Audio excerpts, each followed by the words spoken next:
യേശുവിൽ ഏറ്റവും അനുഗ്രഹിക്കപ്പെട്ട ദൈവജനമേ, വചനദീപ്തിയിലേക്ക് വീണ്ടും കർത്താവ് പേര് ചൊല്ലി വിളിച്ചതിനെ ഓർത്ത് നന്ദി പറയുന്നു. ഇന്ന് നാം ധ്യാനിക്കുന്ന വചനഭാഗം വിശുദ്ധ മത്തായി എഴുതിയ സുവിശേഷം 15-ാം അധ്യായം 1 തുടങ്ങി 3 വരെയുള്ള തിരുവചനങ്ങൾ. അനന്തരം ജെറുസലേമിൽ നിന്ന് ഫരിസേയരും നിയമജ്ഞരും യേശുവിൻ്റെ അടുത്ത് വന്ന് പറഞ്ഞു, നിന്റെ ശിഷ്യന്മാർ പൂർവികരുടെ പാരമ്പര്യം ലംഘിക്കുന്നത് എന്തുകൊണ്ട്? ഭക്ഷണം കഴിക്കുന്നതിന് മുമ്പ് അവർ കൈ കഴുകുന്നില്ലല്ലോ. അവൻ മറുപടി പറഞ്ഞു, നിങ്ങളുടെ പാരമ്പര്യത്തിൻ്റെ പേരിൽ നിങ്ങൾ ദൈവത്തിൻ്റെ പ്രമാണം ലംഘിക്കുന്നത് എന്തുകൊണ്ട്? കർത്താവിൽ അനുഗ്രഹിക്കപ്പെട്ട ദൈവജനമേ, 2 ചോദ്യങ്ങൾ ഉയർന്നു നിൽക്കുന്ന ഒരു തിരുവചന ഭാഗം. പൂർവികരുടെ പാരമ്പര്യം ലംഘിക്കുന്നു, ഭക്ഷണം കഴിക്കുന്നതിന് മുമ്പ് കൈ കഴുകുന്നില്ലെന്ന് പറഞ്ഞുകൊണ്ട് ഫരിസേയരും നിയമജ്ഞരും ഈശോയുടെ മുന്നിൽ. ഈശോ അതിന് മറുപടി കൊടുക്കുന്നത്, നിങ്ങളുടെ പാരമ്പര്യത്തിൻ്റെ പേരിൽ നിങ്ങൾ ദൈവത്തിൻ്റെ പ്രമാണം ലംഘിക്കുന്നത് എന്തുകൊണ്ട്? പൂർവികരുടെ പാരമ്പര്യം ലംഘിക്കുന്നതിൻ്റെ മുൻപിൽ പ്രമാണ ലംഘനം, അതിനെക്കുറിച്ച് കർത്താവ് അതിശക്തമായ ഒരു ബോധ്യം അവിടെ കൊടുക്കുകയാണ്. പ്രിയപ്പെട്ടവരെ, തെസ്സലോനിക്കക്കാർക്ക് എഴുതിയ 2-ാം ലേഖനത്തിൽ 2-ാം അധ്യായം അതിൻ്റെ 15-ാം തിരുവചനം പറയുന്നത് ഇങ്ങനെയാണ്: അതിനാൽ സഹോദരരെ, ഞങ്ങൾ വചനം മുഖേനയോ കത്തു മുഖേനയോ നിങ്ങളെ പഠിപ്പിച്ചിട്ടുള്ള പാരമ്പര്യങ്ങളെ മുറുകെ പിടിക്കുകയും അതിൽ ഉറച്ചു നിൽക്കുകയും ചെയ്യുവിൻ. പൗലോസ്, സിൽവാനോസ്, തിമോത്തിയോസ് ഇവർ തെസ്സലോനിക്കക്കാർക്ക് എഴുതിയ കാര്യമാണ് ഈ പറയുന്നത്. ഞങ്ങൾ വചനം മുഖേനയോ, വളരെ പ്രധാനപ്പെട്ടതാണ്, കത്തു മുഖേനയോ നിങ്ങളെ പഠിപ്പിച്ചിട്ടുള്ള പാരമ്പര്യങ്ങളെ നിങ്ങൾ മുറുകെ പിടിക്കുകയും അവയിൽ ഉറച്ചു നിൽക്കുകയും ചെയ്യുവിൻ. അപ്പോൾ ഉറച്ചു നിൽക്കേണ്ട പാരമ്പര്യം ഏതാണെന്ന് കർത്താവിൻ്റെ തിരഞ്ഞെടുക്കപ്പെട്ടവർ ശക്തമായ മുന്നറിയിപ്പ് തരികയാണ്. ഇവിടെ ഫരിസേയരും നിയമജ്ഞരുമൊക്കെ ഉറച്ചു നിൽക്കുന്നത് പൂർവികർ ഒപ്പിച്ചു വെച്ച് കൂട്ടിയ ചില പാരമ്പര്യങ്ങളിലാണ്.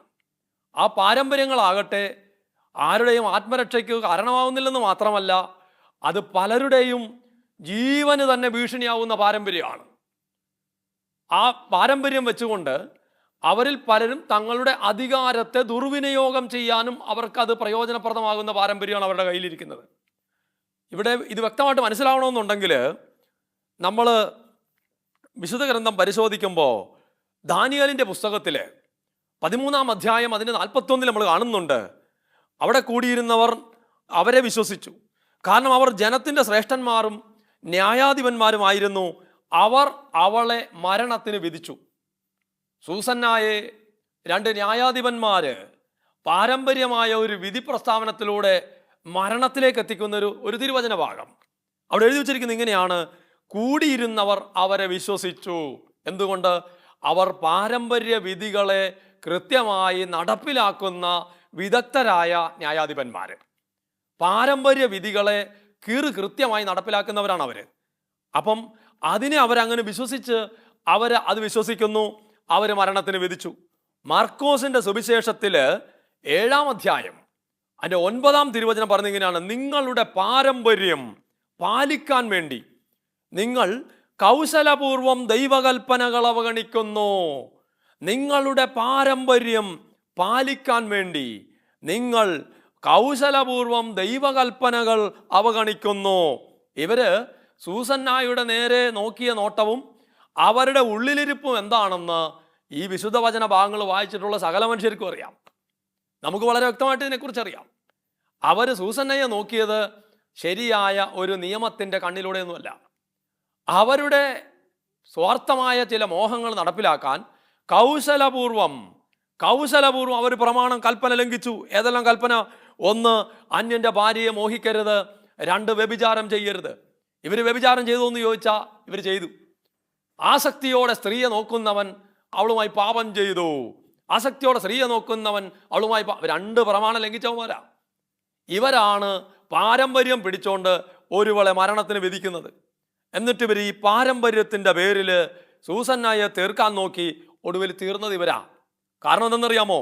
പ്രമാണ ലംഘനത്തിൻ്റെ തിരിച്ചടി അത് ലംഘിക്കുന്നവർക്ക് ഉറപ്പായിട്ടുമുണ്ട്.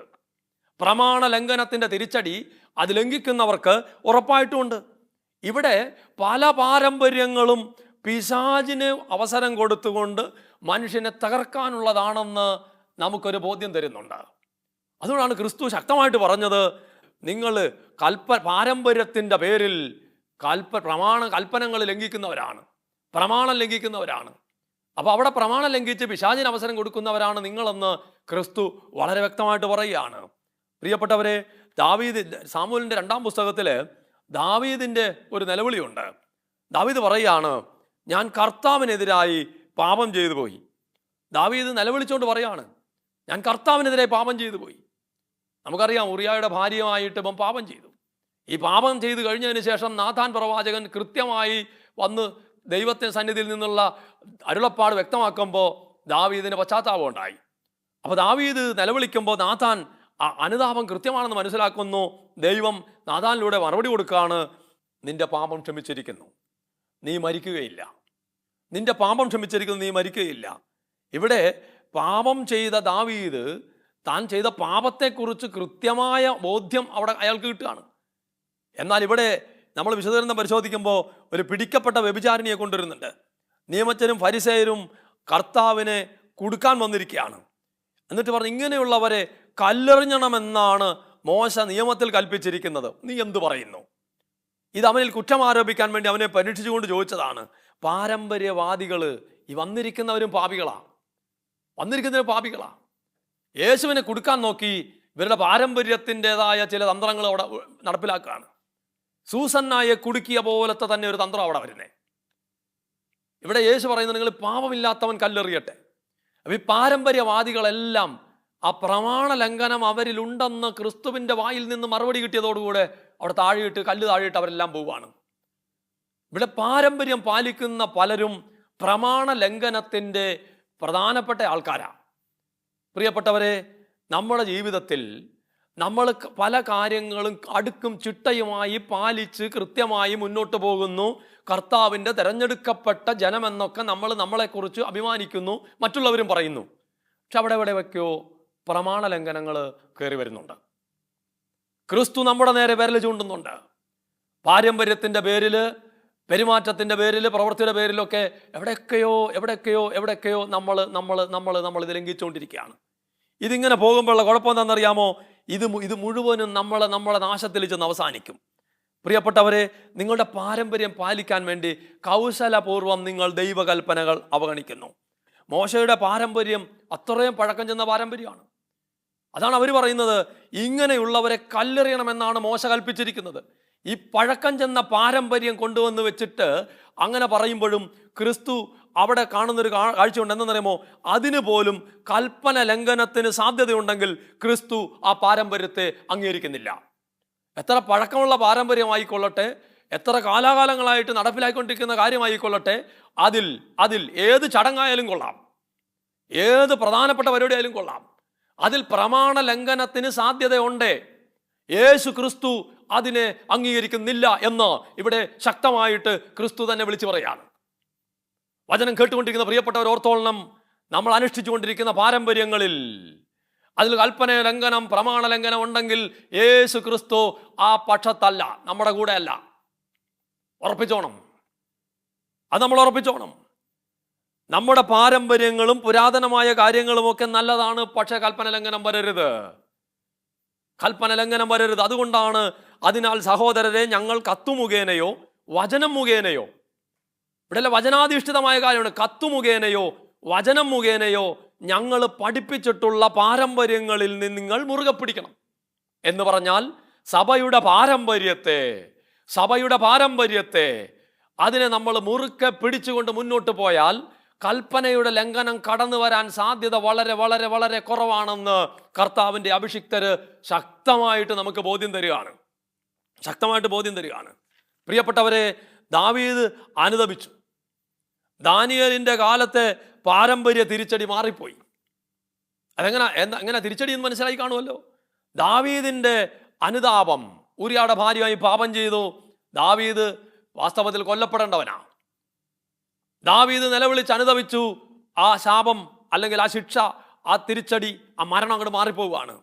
ദാനിയേലിൻ്റെ കാലത്ത് സൂസന്നായെ കീഴ്പ്പെടുത്താൻ നോക്കിയവർ കൊല്ലപ്പെട്ടു എന്ന് പറഞ്ഞാൽ ഇവിടെ ദാവീദും പോകേണ്ടതാ. തലമുറ അനുഗ്രഹമായി. പിന്നീട് ദാവീദിൻ്റെ തലമുറ അനുഗ്രഹമായി. ഈ സോളമൻ രാജാവ് അതിമനോഹരമായിട്ട് കാര്യങ്ങൾ മുന്നോട്ട് കൊണ്ടുപോവാ. പക്ഷെ ഇടക്കാലത്ത് വെച്ച് സോളമൻ ഈ പാരമ്പര്യം, ഈ ദാവീദിൻ്റെ പഴയ പാരമ്പര്യത്തെ ഒന്ന് കൈകാര്യം ചെയ്തപ്പോ തിരിച്ചടി അതിശക്തമായിട്ട് തിരിച്ചടി കടന്നു വരികയാണ്. പാരമ്പര്യത്തിൻ്റെ പേരിൽ പാപം ചെയ്യുന്നവർക്ക് കർത്താവ് ശക്തമായ തിരിച്ചടി കൊടുക്കുകയാണ്. നാബോത്തിന്റെ മുന്തിരിത്തോട്ടം എന്ന് പറഞ്ഞ് നമ്മൾ ഒരുപാട് തവണ വായിച്ചിട്ടുള്ളൊരു വചനഭാഗമുണ്ടല്ലോ. അവിടെ ആഹാബ് രാജാവിൻ്റെ ഒരു സൂത്രം അദ്ദേഹത്തിൻ്റെ ഭാര്യയുമായിട്ട് ചേർന്നുള്ളത്. നാബോത്ത് കൊല്ലപ്പെട്ടു, അതവർ കൈവശപ്പെടുത്തി. രാജാക്കന്മാരുടെ പുസ്തകത്തിൽ നമ്മൾ ഒന്നാം രാജാക്കന്മാരുടെ പുസ്തകത്തിൽ 21-ാം അധ്യായത്തിൽ നമ്മൾ കാണുന്നുണ്ട് അതിനെപ്പറ്റി. ഏലിയായോട് കർത്താവ് അരുളി ചെയ്യുന്നു, ആഹാബ് എൻ്റെ മുമ്പിൽ എളിമപ്പെട്ടത് കണ്ടില്ലേ? അവൻ തന്നെ താഴ്ത്തിയതിനാൽ അവൻ്റെ ജീവിതകാലത്ത് ഞാൻ നാശം വരുത്തുകയില്ല. അവൻ്റെ പുത്രൻ്റെ കാലത്തായിരിക്കും ആ ഭവനത്തിന് ഞാൻ തിന്മ വരുത്തുക. ആഹാബ് എൻ്റെ മുമ്പിൽ എളിമപ്പെട്ടത് കണ്ടില്ലേ? അതുകൊണ്ട് അവൻ്റെ കാലത്ത് ഞാൻ ഒന്നും ചെയ്യുകയില്ല. അവൻ്റെ പുത്രൻ്റെ കാലത്ത് ഞാനത് വരുത്തും. അതങ്ങനെ പുത്രൻ്റെ കാലത്ത് വരുന്നത്? ദാവീദിൻ്റെ ജീവിതം നോക്ക്. ദാവീദിൻ്റെ കാലത്ത് മാറിപ്പോയ തിന്മ, സോളമൻ ദാവീദിൻ്റെ പുത്രൻ പാപം ആവർത്തിച്ചപ്പോൾ, പാപം അനേകം വിദേശ വനിതകളെ അദ്ദേഹം പ്രേമിച്ചു എന്ന് എഴുതി വെച്ചിരിക്കുക. അവരുമായിട്ട് പാപം ചെയ്തു. പ്രമാണലംഘനം, ഒന്നാം പ്രമാണലംഘനം പ്രധാനമായിട്ട് കയറി വരിക. പ്രമാണലംഘനം അവിടെ നടത്തി വരുന്നു.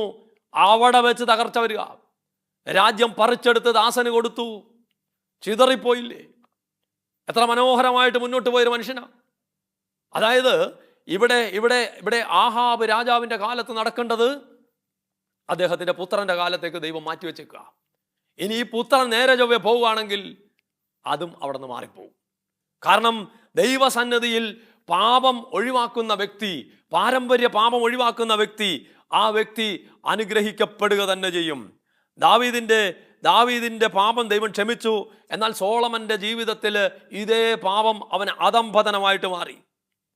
ദൈവം അനുവദിക്കാത്ത ബന്ധങ്ങളിലൂടെ അയാൾ പോയി. കുറേ നാളുകൾക്ക് പരിചയപ്പെട്ടൊരു മനുഷ്യനുണ്ട്. അയാളുടെ അപ്പൻ മാരകമായ പാപങ്ങളിൽ പോയ ആളാണ്. ആ മനുഷ്യൻ 60-ാമത്തെ വയസ്സിൽ ധ്യാനം കൂടി അയാളുടെ ജീവിതത്തിൽ ഈ പാപമെല്ലാം ഉപേക്ഷിച്ച് കർത്താവിന് വേണ്ടി വേല ചെയ്യാൻ തുടങ്ങി.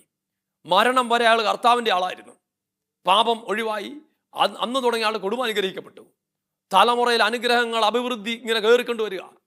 പ്രിയപ്പെട്ടവരെ, പിതാവിൻ്റെ മരണശേഷം അനുഗ്രഹത്തിൻ്റെ സമൃദ്ധിയിൽ നിൽക്കുന്ന പുത്രൻ പാപം, പിതാവ് നിർത്തിയ പാപം അവൻ ആരംഭിച്ചു. ഒരുപാട് തവണയൊന്നുമില്ല, ഒറ്റത്തവണ രാജ്യം പറിച്ചെടുത്ത് ദാസന്മാരുടെ കൊടുക്കുമെന്ന് പറഞ്ഞതുപോലെ പാരമ്പര്യ അവകാശങ്ങൾ പോലും മറ്റു പലരുടെയും കൈകളിൽ എത്തിച്ചേരുന്ന വിധത്തിലുള്ള മാരകമായ തിരിച്ചടി, അതിശക്തമായ തിരിച്ചടി ആ കുടുംബത്തിൽ കയറി വന്നു. ഇവൻ നിലവിളിച്ചോണ്ട് ചോദിച്ചൊരു ചോദ്യമുണ്ട്, എന്തുകൊണ്ടാണ് എൻ്റെ കുടുംബം തകർന്നത്? കർത്താവ് ശക്തമായ മുന്നറിയിപ്പ് നൽകി. ആഹാബിന് വെച്ചത് മകന്റെ കാലത്തേക്ക് മാറി എന്ന് പറഞ്ഞതുപോലെ അപ്പനിട്ട് കിട്ടേണ്ടതായിരുന്നു. അപ്പൻ അനുദപിച്ച് രക്ഷപ്പെട്ടു. പക്ഷെ ദാവീദിന്റെ മകൻ സോളമൻ ചെയ്തതുപോലെ ഇവൻ അങ്ങ് ചെയ്തു കൂട്ടി. തിരിച്ചടി അതുപോലെ കയറി വന്നു. വചനത്തിന് മാറ്റമൊന്നുമില്ല. വചനം അതിശക്തമായിട്ട് തന്നെ നടപ്പിലായിക്കൊണ്ടിരിക്കും. പ്രിയപ്പെട്ടവരെ, ദാനിയേലിന്റെ കാലത്തെ പാരമ്പര്യ വിധികളെപ്പോലും നിർവീര്യമാക്കാൻ കഴിയുന്ന കർത്താവിൻ്റെ ശക്തമായ ഇടപെടൽ നമ്മുടെ ജീവിതത്തിലുണ്ട്. അതുകൊണ്ട് നമ്മൾ പരിശോധിച്ചോളണം. നമ്മുടെ ജീവിതത്തിൽ വചനം മുഖേനയും കർത്താവിൻ്റെ സഭ മുഖേനയും ഒക്കെ പഠിപ്പിച്ചിട്ടുള്ള നമ്മുടെ സഭ പഠിപ്പിച്ചിട്ടുള്ള പാരമ്പര്യങ്ങളെ, ദൈവവചനം അനുസരിച്ചുള്ള പാരമ്പര്യങ്ങളെ നമ്മൾ മുറുകെ പിടിക്കുകയാണെങ്കിൽ തിരിച്ചടി നമുക്ക് കുറയും. ലഭിക്കുന്ന അനുഗ്രഹങ്ങൾ നമുക്ക് ശക്തമായിട്ട് നമ്മുടെ കൂടെ തന്നെ നിൽക്കും. ഒരു കാര്യം നമ്മൾ മനസ്സിലാക്കിക്കൊള്ളണം. പാപം ചെയ്യുന്നവർക്ക്, കർത്താവിൻ്റെ മുന്നിൽ പാരമ്പര്യമായി പാപം ചെയ്യുന്നവർക്ക് ക്രിസ്തുവും പരിശുദ്ധാത്മാവും എതിരാണ്. സൂസന്നായുടെ കാര്യം നമ്മൾ നോക്കിക്കോ. ന്യായാധിപന്മാർ പാപം ചെയ്യാനായിട്ട് തയ്യാറായപ്പോൾ, പാരമ്പര്യത്തിൻ്റെ പേരിൽ ഇറങ്ങിയപ്പോൾ, അവിടെ പരിശുദ്ധാത്മാവ് അവർക്കെതിരായി ദാനിയേലിൻ്റെ പാലനെ ഉണർത്തി. പാപിനിയെ കല്ലെറിയാൻ കൊണ്ടുവന്നപ്പോൾ ക്രിസ്തു അതിശക്തമായി ഇടപെട്ടു. അപ്പൊ പാരമ്പര്യ പാപങ്ങളൊക്കെ ചുമന്നുകൊണ്ട് വരുമ്പോൾ കർത്താവും പരിശുദ്ധാത്മാവും ആ വ്യക്തിക്കെതിരാണ്. കർത്താവും പരിശുദ്ധാത്മാവും ആ വ്യക്തിക്കെതിരാണെന്ന് മാത്രമല്ല, ആ വ്യക്തിക്ക് പിന്നീട് അങ്ങോട്ട് പുരോഗതിയൊന്നും ഉണ്ടാകണമെന്നില്ല. ശക്തമായ തിരിച്ചടി ഉടനടി പ്രതീക്ഷിക്കാം. ഇവിടെ പ്രമാണലംഘനത്തെക്കുറിച്ചാണ് പറഞ്ഞ പാരമ്പര്യം വഴി. മാർക്കോസിന്റെ സുവിശേഷം 7-ാം അധ്യായം 13-ാം തിരുവചനം. അങ്ങനെ നിങ്ങൾക്ക് ലഭിച്ച പാരമ്പര്യം വഴി ദൈവവചനം നിങ്ങൾ നിരർത്ഥകമാക്കുന്നു, ഇതുപോലെ പലതും നിങ്ങൾ ചെയ്യുന്നു.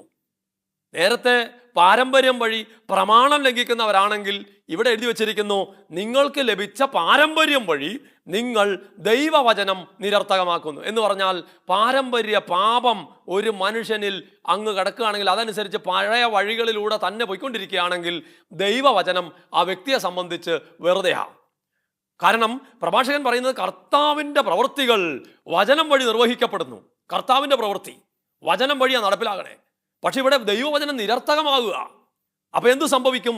അവന്റെ ജീവിതത്തിൽ വചനത്തിന്റെ ശക്തി ഉണ്ടാവുകയല്ല. അവൻ അശുദ്ധാത്മാക്കളെ വചനം കൊണ്ട് പുറത്താക്കിയെന്ന് എഴുതി വെച്ചിരിക്കുന്നേ. ഇത്തരക്കാരെന്തോരം വചനം പഠിച്ചാലും, എന്തെല്ലാം എഴുതി വെച്ചാലും, എവിടെയെല്ലാം നടന്നു പറഞ്ഞ് എങ്ങനെയൊക്കെ നടന്നാലും ദൈവവചനം യവന്റെ ജീവിതത്തിൽ നിരർത്ഥകമാണ്. കാരണം അവൻ ലഭിച്ച പാരമ്പര്യം വഴി എവിടെയൊക്കെയോ ദൈവവചനത്തെ നിസ്സാരമാക്കുന്നുണ്ട്. പരിശോധിച്ചോളണം. വചനം കേട്ടുകൊണ്ടിരിക്കുന്ന പ്രിയപ്പെട്ടവര്, നിങ്ങളുടെ ഹൃദയ വിചാരങ്ങളെ പരിശോധിക്കുന്ന ഈ സമയം. എന്തിനെന്നറിയോ? ദൈവവചനത്തിന്റെ ശക്തി നിങ്ങളിൽ നിർവീര്യമായി പോകരുത്. അവന് അവിടെ അധികം അത്ഭുതങ്ങളൊന്നും ചെയ്യാൻ കഴിഞ്ഞില്ല. യേശു ക്രിസ്തുവിന് നമുക്ക് സുപരിചിതമാണല്ലോ വചനം. അവന് അവിടെ അധികം അവൻ അവിശ്വസിച്ചു. അതാണ് അവിടെ കാര്യം. പക്ഷെ ഇവിടെ പാരമ്പര്യത്തിൻ്റെതായ ചില കെട്ടുകൾ വെച്ചുകൊണ്ട് നിൽക്കുകയാണെങ്കിൽ, എന്ന് പറഞ്ഞാൽ ഒഴിവാക്കാത്ത പാപങ്ങൾ, ഒഴിവാക്കാത്ത ചില തഴക്കദോഷങ്ങൾ, ഇതിനെ അടുക്കി പിടിച്ച് അതിനെ അങ്ങനെ സ്വന്തമാക്കി കൊണ്ടു നടക്കുന്ന മനുഷ്യർ ഓർത്തോ, നിനക്ക് ദൈവവചനം സാധാരണ മനുഷ്യൻ്റെ വാക്ക് പോലെയാണ്. കേൾക്കാൻ രുചികരം, അതിൻ്റെ ഗ്രൂപ്പിലിരിക്കാനൊക്കെ സന്തോഷം, പക്ഷെ നീ അതിൻ്റെ സന്തോഷം അനുഭവിക്കുകയില്ല. കാരണം ലഭിച്ച പാരമ്പര്യം വെച്ച് ദൈവവചനം നിരർത്ഥകമായിക്കൊണ്ടിരിക്കുക. അപ്പോൾ കർത്താവിൻ്റെ പ്രവൃത്തി വചനം വഴി നിർവഹിക്കപ്പെടുകയില്ല. നിന്റെ ജീവിതത്തിൽ ദൈവത്തിൻ്റെ പ്രവൃത്തി പോയിരിക്കും. അങ്ങനെ ദൈവവചനത്തിൻ്റെ പ്രവൃത്തി അങ്ങോട്ട് പോകുമ്പോണ്ടല്ലോ, അവിടെ പിന്നെ പിശാചിന് പ്രവർത്തിക്കാൻ എളുപ്പമാണ്. ചില പാരമ്പര്യങ്ങളും കൊണ്ട് പോണ ചില മനുഷ്യര് അവരുടെ ജീവിതത്തിൽ രോഗം വിട്ടുമാറുകയില്ല. വല്ലാത്ത തിരിച്ചടി കയറി വരും. രാജാക്കന്മാരുടെ 2-ാം പുസ്തകത്തിൽ ഒരു അസറിയ രാജാവിനെ പറ്റി പറയുന്നുണ്ട്. അയാളെ പറ്റി പറഞ്ഞിങ്ങനെയാണ്, അവൻ പിതാവായ അമസിയായ പോലെ കർത്താവിൻ്റെ മുൻപിൽ നീതിപൂർവം വർത്തിച്ചു, എങ്കിലും പൂജാഗിരികൾ നശിപ്പിച്ചില്ല. ജനം അവയിൽ ബലികളും ധൂപവും അർപ്പിച്ചു പോന്നു. കർത്താവ് രാജാവിനെ ശിക്ഷിച്ചു. അവൻ കുഷ്ഠരോഗിയായി മരണം വരെ മറ്റുള്ളവരിൽ നിന്ന് അവൻ അകന്ന് താമസിക്കേണ്ടി വന്നു. അവൻ കർത്താവിൻ്റെ മുമ്പിൽ നീതിപൂർവം പ്രവർത്തിച്ചു. ചില മനുഷ്യർ അങ്ങനെ ദൈവസന്നിധിയിലെ പ്രാർത്ഥന, അവരുടെ പരികർമ്മങ്ങളൊക്കെ വളരെ നീതിയാ. പക്ഷേ അവൻ പൂജാഗിരികൾ എന്ന് പറഞ്ഞാൽ പാരമ്പര്യമായിട്ട് കിടക്കുന്ന ചില പാപങ്ങൾ അവൻ ഒരു സൈഡിൽ കൂടെ നടത്തിക്കൊണ്ടിരിക്കും. അപ്പൊ എന്ത് സംഭവിച്ചു? ദൈവം അവനെ ശിക്ഷിച്ചു. അവൻ കുഷ്ഠരോഗിയായി തീർന്നു. നോക്കുക, അവൻ ഏകാന്തതയിൽ പോകുന്നു, രോഗിയാകുന്നു, അകറ്റപ്പെടുന്നു, അകന്നു മാറി നടന്നു എന്ന് പറഞ്ഞ 3 തിരിച്ചടി കയറി വന്നു. നഷ്ടപ്പെട്ട അനുഗ്രഹം എന്തെന്നറിയോ? നീതിമാൻ പരിത്യജിക്കപ്പെടുന്നതോ അവന്റെ മക്കൾ ഭിക്ഷയാചിക്കുന്നത് ഞാൻ കണ്ടില്ല. അവന് നീതി പ്രവർത്തിച്ചിട്ട് അവൻ അനുഗ്രഹമില്ല. നീതിമാൻ പരിത്യജിക്കപ്പെടുന്നില്ല, ഇവിടെ അകറ്റപ്പെട്ടു. നീതിമാന് സ്ഥാനഭ്രംശം സംഭവിക്കുന്നില്ലെന്നാണ് വചനം. ആ വചനം ഇവിടെ ഫലിക്കുന്നില്ല. നോക്കുക, നീതിമാന്മാർക്ക് നിശ്ചയിച്ചിരിക്കുന്ന ദേശത്ത് ദുഷ്ടരുടെ ചെങ്കോൽ ഉയരുകയില്ല. ഈ വചനമൊക്കെ അയാളെ സംബന്ധിച്ചിട്ട് നിരർത്ഥകം. പരിശോധിച്ചോണം. ചില വചനങ്ങൾ ജീവിതത്തിൽ ഒരു പുൽനാമ്പ് പോലും കിളിപ്പിക്കാതെ ഇങ്ങനെ നിരർത്ഥകമായി നിലകൊള്ളുന്നുണ്ടെങ്കിൽ അതിൻ്റെ കാരണം നമ്മിൽ കിടക്കുന്ന ചില പാരമ്പര്യ സ്വഭാവങ്ങളാണ്. ഭക്തിയുണ്ട്, നീതിയുണ്ട്, കാര്യങ്ങളുണ്ട്, പക്ഷേ പാരമ്പര്യ പാപം പോയിട്ടില്ല. അപ്പൊ എന്ത് സംഭവിക്കും? അവന്റെ നീതിയൊക്കെ വെറുതെയായി. എഴുതി വെച്ച വചനം ശ്രദ്ധിച്ചോ? അവൻ കർത്താവിന്റെ മുൻപിൽ നീതിപൂർവം പ്രവർത്തിച്ചു, പക്ഷേ പൂജാഗിരികൾ നശിപ്പിച്ചില്ല. എന്ന് പറഞ്ഞാൽ അവനിൽ വേറെ ചിലത് കിടപ്പുണ്ട്. രാജാക്കന്മാരുടെ 2-ാം പുസ്തകത്തില് 15-ാം അധ്യായത്തിൽ ജെറോബാമിന്റെ പുത്രൻ സക്കറിയ എന്ന് പറയുന്ന രാജാവിനെ പറ്റി പറയുന്നുണ്ട്. പിതാക്കന്മാരെ പോലെ അവനും കർത്താവിന്റെ മുമ്പിൽ തിന്മ പ്രവർത്തിച്ചു. പിതാക്കന്മാരെ പോലെ അവനും, പാരമ്പര്യ പാപ. എന്നിട്ട് പറയുന്നു, കർത്താവിന്റെ മുമ്പിൽ തിന്മ പ്രവർത്തിച്ചു. നബാത്തിന്റെ പുത്രനായ ജെറോബാം ഇസ്രായേലിനെ കൊണ്ട് ജയിച്ച പാപങ്ങളിൽ നിന്ന് അവൻ പിന്മാറിയില്ല. അപ്പൻ ജയിപ്പിച്ചു കൊടുത്ത പാപത്തിൽ നിന്ന് അവൻ മാറിയിട്ടില്ല. എഴുതി വെച്ചിരിക്കുകയാണ്, ഷല്ലൂം എന്ന് പറയുന്നവൻ അവനെതിരെ ഗൂഢാലോചന നടത്തി അവനെ വധിച്ച് രാജാവായി. അവന്റെ ജീവിതത്തിൽ മരണം കയറി തന്നെ. പാരമ്പര്യ പാപം കൊണ്ട് ഒരു രാജാവ് രോഗിയായി ഏകാന്തതയിലേക്ക് പോകുമ്പോൾ ഇവിടെ ഒരുത്തൻ മരണത്തിലേക്ക് പോവുകയാണ്. പാരമ്പര്യ പാപം വരുത്തി വെക്കുന്ന തിരിച്ചടി. രാജാക്കന്മാരുടെ പുസ്തകത്തിൽ 2-ാം പുസ്തകത്തിൽ കാണുന്നൊരു കാര്യമുണ്ട്. യഹോവാഹസ് രാജാവ് എന്ന് പറഞ്ഞ് രാജാവിനെ പറ്റി പറയുന്നുണ്ട്. ഇങ്ങനെ എഴുതി വെച്ചിരിക്കുക, പിതാക്കന്മാരെ പോലെ തന്നെ അവനും കർത്താവിന്റെ മുൻപിൽ തിന്മ പ്രവർത്തിച്ചു. വെറും 23 വയസ്സ് പ്രായം, 3 മാസം ഭരിച്ചുള്ളൂ. ഈ രാജാവ് വരെ 23-ാമത്തെ വയസ്സ് രാജാവായി 3 മാസമേ അവൻ ഭരിച്ചുള്ളൂ. എന്നിട്ട് എഴുതി, അവനും കർത്താവിന്റെ മുൻപിൽ തിന്മ പ്രവർത്തിച്ചു. അവൻ ജെറുസലേമിൽ ഭരിക്കാതിരിക്കാൻ ഉടനെ തന്നെ അടുത്ത ആൾ വരിക അവനെതിരെ. എതിരാളി വന്ന് ശത്രു രാജാവ് വന്ന് അവനെ ബന്ധനത്തിലാക്കി. 23 വയസ്സ് തുടങ്ങി തടവിൽ കിടക്കണ ഒരുത്തൻ ആ ബന്ധനം മരണം വരെ തുടർന്നു. അവൻ അവിടെ നിന്ന് തൂത്തുവാരി എടുത്ത് ഈജിപ്തിൽ കൊണ്ടുപോയി എന്നാ പറയണേ. നല്ല പ്രായത്തിൽ, ചെറുപ്രായത്തിൽ ഇവൻ അടിമയായിപ്പോയി, ബന്ധനത്തിൽപ്പെട്ടു. നമ്മൾ ഒരുപാട് ബന്ധനമൊക്കെ പറ്റി കേട്ടിട്ടില്ലേ? ഇതെന്താ മനസ്സിലാക്കാത്ത? കാര്യം കിടക്കുക. പാരമ്പര്യ പാപം തലമുറകളിൽ ബന്ധനം വരുത്തി വെക്കും. എവിടെ പോയാലും അവനെതിരെ ശത്രു വരുമെന്നേ. എതിരാളികൾ അവന് വേണ്ടി തന്നെ തയ്യാറായി വരും. ഇത് കർത്താവിന്റെ പ്രവൃത്തിയാ. പാരമ്പര്യത്തെക്കുറിച്ച് അതിനാ കർത്താവ് ശക്തമായ മുന്നറിയിപ്പ് തരുന്നത്. നിങ്ങൾ നിങ്ങളുടെ പാപങ്ങളിൽ തന്നെ മരിക്കുമെന്നൊക്കെ പറയണേ. പരിശോധിച്ച് നോക്കണം. പ്രിയപ്പെട്ടവരെ, കർത്താവ് ശക്തമായ മുന്നറിയിപ്പ് തരികയാണ്. ശക്തമായ മുന്നറിയിപ്പ്. യഹോയാക്കീം രാജാവ് എന്ന് പറഞ്ഞ രാജാവിനെ കുറിച്ച് പറയുന്നുണ്ട് രാജാക്കന്മാരുടെ 2-ാം പുസ്തകത്തിൽ. അവൻ പിതാവിനെ പോലെ തന്നെ കർത്താവിൽ തിന്മ പ്രവർത്തിച്ചു. എന്നിട്ട് പറയുന്നു, അക്കാലത്ത് ബാബിലോൺ രാജാവായ നബൂഖദ്നേസർ ജെറുസലേം വളഞ്ഞു, ദേവാലയത്തിലെയും കൊട്ടാരത്തിലെയും നിധികൾ കൊള്ളയടിക്കുകയും സോളമൻ രാജാവ് കർത്താവിന്റെ ആലയത്തിന് സമ്മാനിച്ച സ്വർണ്ണപാത്രങ്ങൾ കഷ്ണങ്ങളാക്കുകയും ചെയ്തു. കവർച്ചക്കാർ കയറി വരും. സ്വന്തം മുതലടിച്ചോണ്ട് പോകാൻ വേണ്ടി ചിലരെ അങ്ങോട്ട് അഴിച്ചു വിട്ട പോലെ കയറി വരും. അതിന്റെ കാരണം ഇതാ, പാരമ്പര്യ പാപം. ഇത് വളരെ അപകടം പിടിച്ചതാ. നമ്മൾ പാരമ്പര്യമായിട്ട് ചില സ്വഭാവങ്ങളൊക്കെ ഇങ്ങനെ കൊണ്ടു നടക്കുമ്പോൾ അതിൻ്റെ ഇടയിൽ എവിടെയെങ്കിലുമൊക്കെ പ്രമാണ ലംഘനങ്ങൾ ഉണ്ടെങ്കിൽ പ്രിയപ്പെട്ട ദൈവജനമേ, സൂക്ഷിച്ചോ.